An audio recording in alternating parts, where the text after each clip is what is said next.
Hey everybody, Mark Herman, aka LA Bengal fan on Twitter, Facebook, Instagram, YouTube, repping the Bengals here. It's been a while since my last show. I thought it would be a lot sooner. I didn't think we would be without a defensive coordinator for 100 days.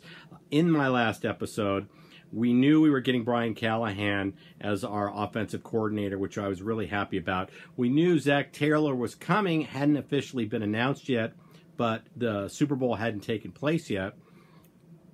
And in that video, I said that I wanted Jack Del Rio as our DC. One of the reasons why I really wanted Jack Del Rio, I wanted to create a similar situation to what Sean McVay has at the Rams, where he had Wade Phillips behind him. I wanted an experienced DC with head coaching experience. I thought Jack Del Rio really fit the bill, especially by the fact that he's an aggressive coordinator.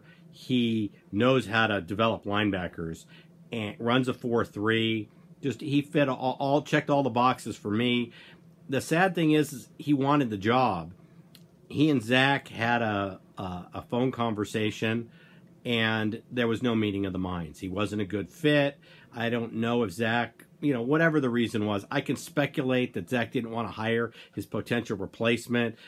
That's pure speculation by me. Well, for whatever reason, Jack Del Rio was not offered the job. If you follow me on Twitter, you know I've tweeted Jack Del Rio and the Bengals multiple times trying to tell them to get together.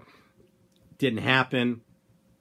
So we do have Lou Anarumo, and he has history with Zach. So this might be a blessing in disguise. I've read different reports. We have an extremely young coaching staff and unproven across the board. But as Bengal fans, we've been crying for a change of culture, a change in coaching, and we're going to get it. Blackburns are driving the bus, and we have very young coaches. James Casey, who we brought in as our tight ends coach, former tight end, young and upcoming coach, but certainly unproven. Another young addition to the staff. So we have, unproven coordinators on both ends, and then a head coach that barely has coordinator experience. So it's going to be interesting.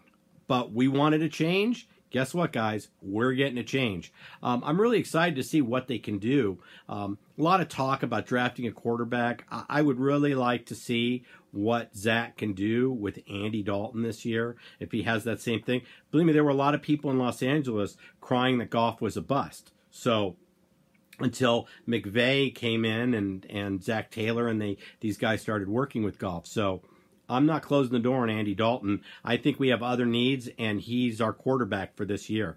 We have to give him this year it's his first time on a non-Marvin Lewis staff. So let's cut Andy some slack. Andy was not the reason why we had issues last year. But I don't want this video to be about Andy Dalton. The one coaching hire that I had the biggest problem with was the Turner hire. Turner was the offensive line coach. I wanted Bill Callahan, and I thought we were going to get Bill Callahan when we got his son as our coordinator. Washington didn't want to let him go. I thought maybe we would try to pry him away.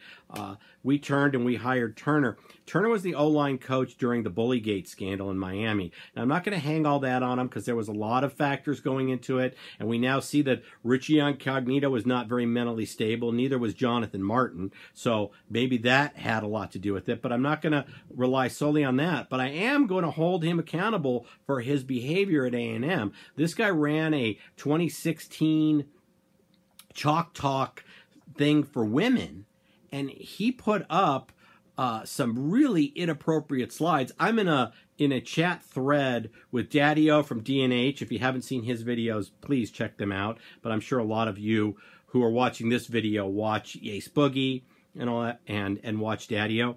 But he sent me over a link to an article, and I looked at some of these slides. I mean, these sexual innuendos in the slide, at what point did he think that these were appropriate to show to women? It talks about, rules for blocking, and it's spread your legs, and always come in from the front, and finish on top, and there's just all this sexual innuendo, and he has a poem at the end that could be considered offensive to women. That's the whole thing. My issue was common sense. I mean, at what point you're looking at these slides that you're going to show to a room full of women, at what point did you look at those and think that was okay? That worries me. So I'm hoping, I'm cutting Zach slack. He's got history with this guy back in Miami. Maybe this guy's a great O-line coach and exactly what we need. Like I said, that was his first hire out, and it really concerned me. And then we went into this whole issue trying to find a DC. There's been a lot of news about different coordinators that didn't even want to interview with us. You know, Dom Capers, I'm glad we didn't hire him. If we had hired Dom Capers, I would be here right now bashing that hire. If you saw what Colin Kaepernick did to the Packers in the playoffs, you would know that Don Capers is the worst possible fit for us. This guy couldn't stop, and we have Lamar Jackson that we have to deal with. So all you need to do is go back and watch some videos from that playoff game, and you'll see why Dom Capers was not a good fit. He turned us down. I don't care. I didn't want him. A lot of that was just kind of snowballing. They blocked us from Aaron Glenn, but hopefully all of this turns out to be a blessing in disguise, and Lou turns out to be the man. The fact that Zach and Lou work together at Miami, hopefully they have some chemistry and this will work, but we have a very unproven young coaching staff, and we'll see what happens. I'm excited about it because God knows we didn't get where we wanted to go in the Marvin Lewis. We made progress, but then the last group of years has been some complacency and not doing our job. So while I'm thankful to Marvin, I'm glad to see him go. Good luck in your broadcasting gig. And we're going to see what the future holds for us. I am very happy that we do still have Simmons as our special teams coach. He should actually be a de facto assistant head coach because he's got the most coaching experience on our staff. And I'm also very happy that we still have Van Pelt as our quarterbacks coach. So these are good things. We do have some pieces still there. One other thing I want to touch on is we've got obviously the combine coming up, free agency coming up. We need to extend Tyler Boyd now. He's going into the last year of his rookie contract. He needs to be extended. He needs to be kept. We also need to keep Eifert, but not on any rich kind of contract. His inability to stay healthy and be available means we have to put him on an incentive-laden contract. But I think he wants to stay, and we should give him that other year. We are going to see how the new change of philosophy is going into free agency. Typically, the Bengals are not really aggressive in free agency. We kind of sit back, and we're not an early participant, if at all.